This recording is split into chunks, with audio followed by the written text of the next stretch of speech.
Hello hi दोस्तों, नमस्कार। कैसे हो आप लोग? आई होप स्वस्थ होंगे। मैं भी बिल्कुल ठीक हूँ। तो स्वागत है आपका हमारी YouTube channel Ramshankar Awasthi blogs में। तो दोस्तों, आज के ब्लॉगिंग की जो शुरुआत हो रही है वो देवभूमि उत्तराखंड के इस खूबसूरत से गांव पुजार गांव से हो रही है, जो कि मेरा पैतृक गांव है और उत्तरकाशी डिस्ट्रिक्ट में पड़ता है। तो आज मैं अपने पुराने वाले घर आया हूँ।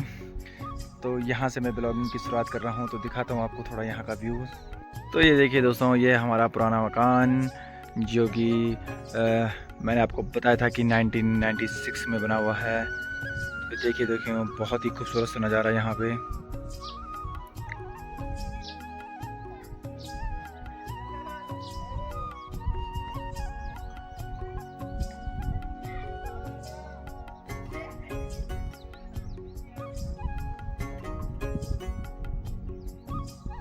देखिए दोस्तों, अगर करूँ मैं मौसम विभाग की बात, तो बादलों का समूह भी आ चुका है और 2-3 दिन से बारिश भी बहुत हो रही है।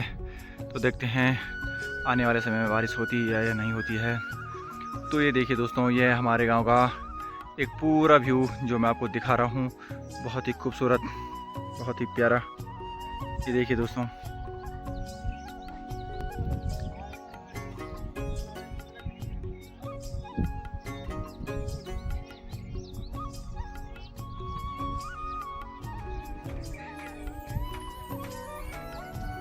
ये देखिए दोस्तों, ऊपर बादल, काले काले बादल भी छा गए हैं और एक तरफ सूर्यदेव भी अपने गंतव्य की ओर प्रस्थान कर रहे हैं।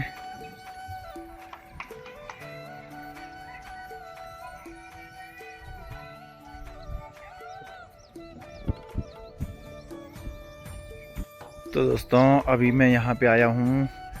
ये हमारा दाल का, मतलब दाल का जो बचा हुआ अवशेष रहता है, हमारे यहाँ इसको नट्टू बोलते हैं।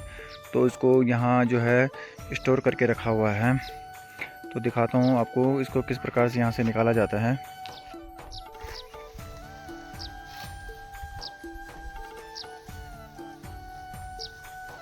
दोस्तों, अगर आपके यहाँ भी ऐसे ही मतलब जो नट्टू होता है, दाल का जो बचा हुआ मतलब अवशेष होता है, उसको अगर इस प्रकार से संरक्षित रखते हैं या मतलब आगे आने वाले समय के लिए सेफ रखते हैं, तो आप कमेंट ज़रूर करना। ऐसा रखने से क्या होता है कि जब कभी बारिश होती है तो इसके अंदर का जो ये चारा होता है वो भीगता नहीं है, सिर्फ ऊपर की जो घास होती है वो ही भीगती है। तो ये पूरा सेफ रह जाता है। अगर इसमें बारिश पड़ेगी तो ये सड़ जाएगा, तो इसलिए इसको सेव करके स्टोर करके रखा जाता है।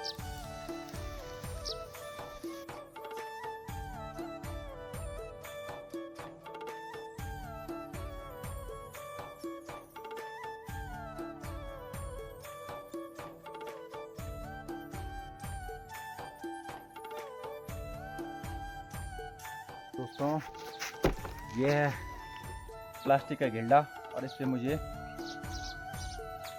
भरना है। तो भरता हूँ जरा।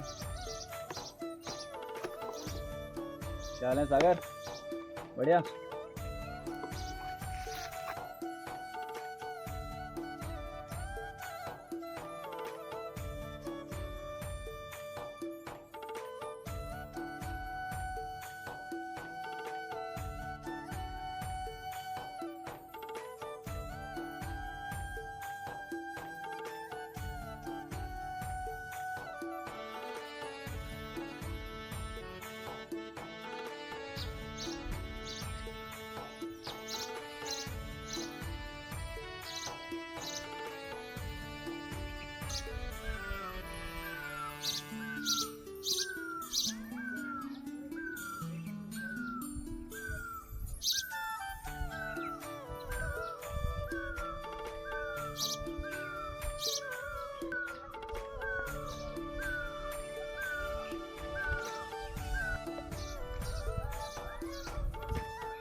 तो दोस्तों अभी शाम को थोड़ा नाश्ते के रूप में यहाँ पे बना हुआ है, ये गुरियाल का परांठा है और 1 गिलास दूध।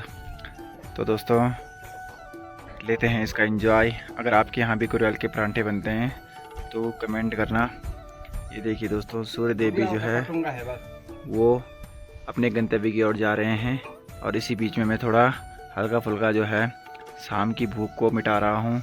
तो इसके लिए मम्मी ने गरम गरम जो है गुरियाल का परांठा और 1 गिलास दूध दिया हुआ है। तो दोस्तों करते हैं इसका काम तमाम।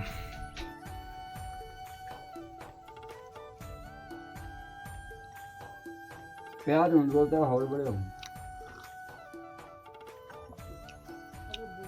वाह यम्मी दोस्तों, बहुत ही गजब। घरेलू चीज़ें मिलना बहुत ही दुर्लभ हो गया है।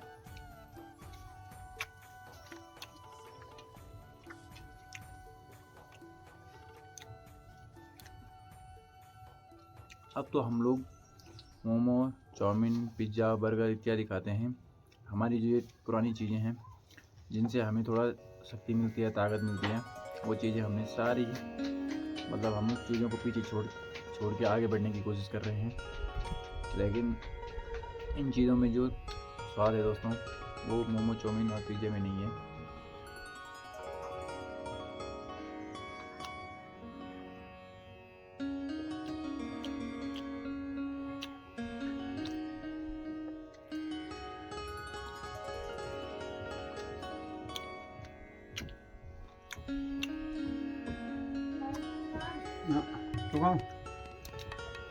घी के साथ बनाया गया है, मज़ा हो रहा है दोस्तों। अगर आपको भी इसका आनंद लेना है तो कमेंट करना, शायद हो सके तो कोई टाकड़ी बच जाए आपके लिए।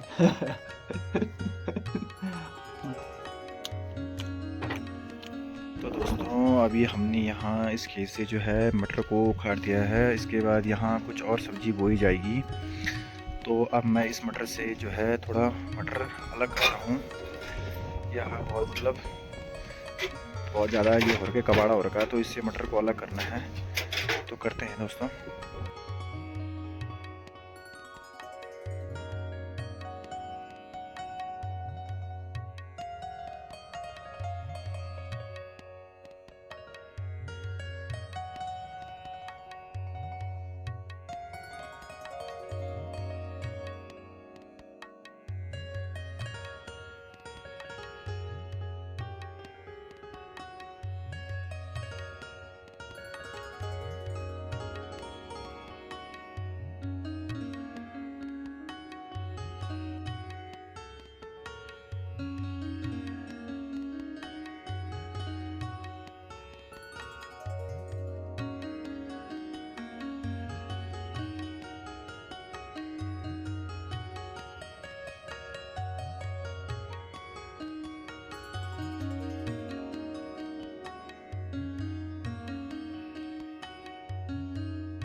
तो दोस्तों अभी सुबह के हो रहे हैं 7:30 और मैं जा रहा हूँ अपने बगल वाले गांव बांदू गांव में।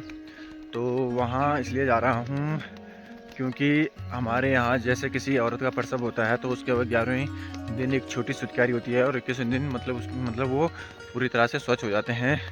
तो कल हमारे यहाँ छोटी सुतकारी है 11 तारीख को, तो उसके लिए मैं चीनी मंदराने जा रहा हूँ। क्योंकि उस समय मतलब जब चीनी देते हैं तो उससे होता है कि उसको मंत्रते हैं, मतलब ना जो मंत्रने वाले होते हैं गांव में अभी भी ये चीज़ें चलती हैं, तो वो चीज़ों को हम भी मान लेते हैं। तो अभी मैं जाऊंगा, वहाँ एक भाई जी हैं, तो वो ये काम मतलब उनको ये चीज़ें आती हैं, तो उनके पास जा रहा हूँ। देखिए दोस्तों, जैसे मैं गाँव के समय भी पहुँचा ही था कि यहाँ जो है लोगों ने अपने खेत जो है वो बंजर छोड़े हैं, क्योंकि सभी ने मतलब आधे से ज़्यादा लोगों ने जो है गांव से पलायन कर दिया है। तो बहुत ही मतलब लोगों ने अपने खेत भी छोड़ दिए हैं। इन खेतों से कभी जो है वो हमारी आमदनी हुआ करती थी, हमारा परिवार चलता था। आज सभी लोगों ने इन खेतों को छोड़ दिया है। और वो देखिए दोस्तों, सामने जो है वो हमारा गांव आपको दिख रहा होगा। तो वो देखिए दोस्तों, वो हमारा गांव है सामने, और वो उसका एक पार्ट है जहाँ के हमारे गांव के हर लोग रहते हैं। और इसको जो हम नीचे आपको दिख रहा है, ये हमारे गांव वालों के ही मतलब मकान है। तो इसको दोस्तों, मैं कभी कभी सोचता हूँ कि मतलब हम अगर कितने भी मतलब सक्सेस हो जाएं, लेकिन हमें अपनी जन्मभूमि कभी नहीं छोड़नी चाहिए। क्योंकि भगवान श्री रामचंद्र ने भी कहा है कि जननी जन्मभूमि स्वर्गा गपि दरीयसी, कि जो जन्मभूमि होती है वो माँ से भी बढ़कर होती है दोस्तों।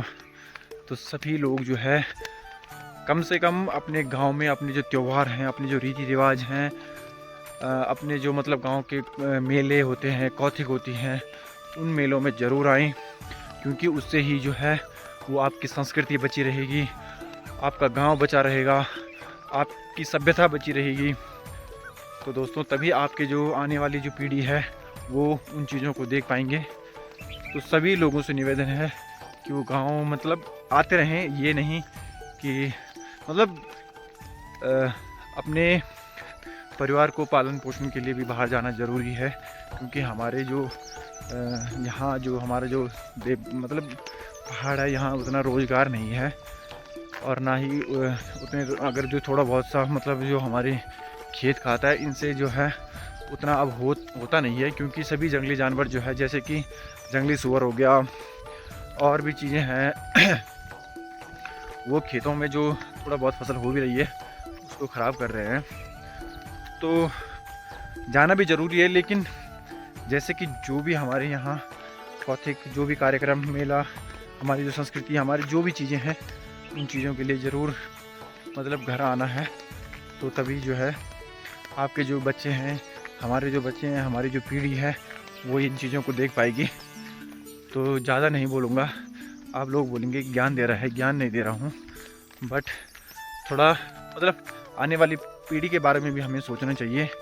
क्योंकि वरना वो ही लोग हमें गाली देंगे कि खुद तो चले गए और हमें मतलब ऐसी मतलब ये जो बाहर की ज़िंदगी है वहाँ छोड़ के चले गए। तो अब मुझे सुनने में आ रहा है कि 2026 का जो हमारा भूमि बंदोबस्त होगा, उसमें जिस भी बंदे की भूमि जो है वो मतलब बंजर दिखेगी, तो वो मतलब हमारे जो राज्य की जो भूमि होगी, मतलब वो उसमें मिला दी जाएगी, उसके नाम से वो हटा दी जाएगी। तो तब तक के लिए तो कम से कम अपने जो खेत है उनको मतलब वो रखिए, बंजर ना रखें, उनको मतलब हल लगा दें उनमें, और उनमें थोड़ा कुछ फसलें बो दें। तो ज़्यादा क्या ही बोलूं दोस्तों, आप लोग तो समझ ही रहे होंगे। तो देखते हैं, अभी तो हमारे यहाँ भी पापा जी करने वाले हैं, पापा जी भी कर लेते हैं। लेकिन मैंने भी सोचा है कि अगर कभी हमारी बारी भी आती है तो मैं थोड़ा बहुत कोशिश करूँगा, प्रयास करूँगा करने की। तो देखते हैं दोस्तों क्या होता है। तो मैं पहुँचने ही वाला हूँ बांदो गाँव के समीप। तो दिखाएंगे आपको कि भाई जी वहाँ पे किस प्रकार से जो है वो चीनी को मंतरते हैं। तो आप बने रहें। तो दोस्तों, जैसे ही मैं वहाँ भाई जी के घर में पहुँचा, भाई जी सो रखे थे, तो उन्होंने मतलब कहा कि यहीं पे दे दीजिए। तो मैंने भाई जी को वहीं पे जो है चीनी पकड़ा दी। तो भाई जी जो है वो इसको मंतर रहे हैं। और जो मंत्र होते हैं उनको जो है वो मन ही मन में बोला जाता है, बाहर नहीं बोला जाता है। और जब हम किसी चीज़ से मतलब किसी से ये चीज़ें करवाते हैं तो वो पैसे नहीं लेते हैं इसके बदले। क्योंकि अगर पैसे लेंगे तो वो मतलब उनका जो मंत्र होता है वो नहीं लगता है कि। तो आप देख सकते हैं दोस्तों। तो दोस्तों चीनी मंत्र आने के बाद मैं चला हूँ अपने घर की तरफ, और लेट भी हो गई है, 8:30 टाइम हो चुका है। तो चलते हैं, अभी नाश्ता भी नहीं किया है। तो मैंने दिखाया आपको कि भाई जी ने किस प्रकार से जो है वो चीनी को मंत्रा है। क्योंकि वो पुराने लोग हैं, भाई जी की जो उम्र है वो कम से कम 64-65 साल है। तो उनको वो चीज़ें आती हैं, तो सभी लोग उनके पास ही आते हैं। तो मैं भी आया। तो चलो दोस्तों, मिलते हैं अब सीधे घर पे, क्योंकि लेट तो हो चुकी है, घर में गाली खानी पड़ेगी। तो दोस्तों मिलते हैं आपको